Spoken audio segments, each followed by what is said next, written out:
You're not afraid of the dark. You're afraid of what your brain invents at midnight. We call it the witching hour, the hinge between today and tomorrow. But why does midnight, just a number on a clock, feel like a door that shouldn't be opened? Tonight we'll explore 3 locks: biology, myth, and the machinery of your mind. By the end, you'll know exactly what midnight is doing to you and how to make it work for you. First, biology. Your fear at midnight isn't weakness. It's an upgrade. For most of human history, darkness meant danger. Predators hunted best when we could see the least. Our ancestors who treated the night as risky lived long enough to pass down their genes. And you still run those same protocols. When light fades, your brain tilts toward false alarms. Better to jump at a shadow than miss the one shadow that moves. The amygdala, the fear center, primes faster in the dark. The startle reflex sharpens. Melatonin rises. Your body temperature dips. Alertness stumbles. Translation: your system quietly declares, proceed with caution. Then came myth, pouring gasoline on biology. Every culture tells night stories: spirits that walk, witches that ride, demons that whisper. Midnight became a stage cue for the transgressive.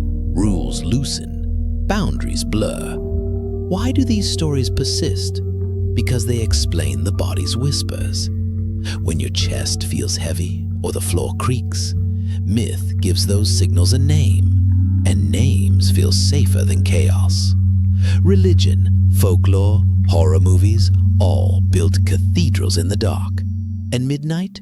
Midnight sits at the altar. Inside your mind, 2 switches flip after midnight: prediction and pattern making. In the dark, the brain fills in gaps that creak, the wind, or something else. This is pareidolia, the tendency to see faces in shadows, figures in curtains, meaning in randomness. Your brain's default mode network, the self-narrator, gets chatty when the world is quiet. With fewer distractions, the mind turns its spotlight inward. That's why problems feel bigger at 12:17 a.m. Not because they are, but because your brain has nothing else to chew on. Midnight is a magnifying glass held over your anxieties. The monster under the bed, often just the projection of the monster in your inbox. Here's the twist. You fear midnight, but you also crave it. We're drawn to thresholds, birthdays, New Year's, eclipses, moments where time feels elastic. Midnight is a built-in portal, a place where identity can be remixed. That's why lovers whisper at 12:01, why writers draft, why coders push final builds at ungodly hours. The same brain chemistry that sharpens fear also sharpens focus and creativity. With less input from the outside world, your inner world takes the stage. Midnight becomes both haunted house and workshop. So, how do you make midnight work for you? Try this tonight. 1. Name the fear. Say it out loud.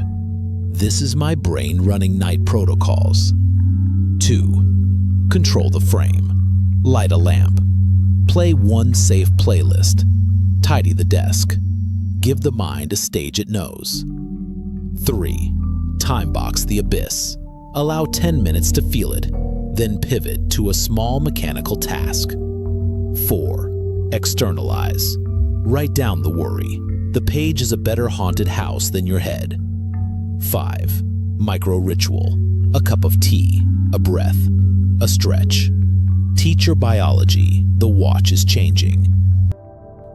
If this unlocked something for you, drop a comment with your real midnight thought. No judgment.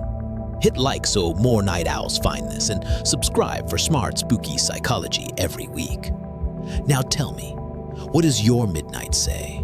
The night doesn't end here, but neither does the truth. Let the dread speak louder.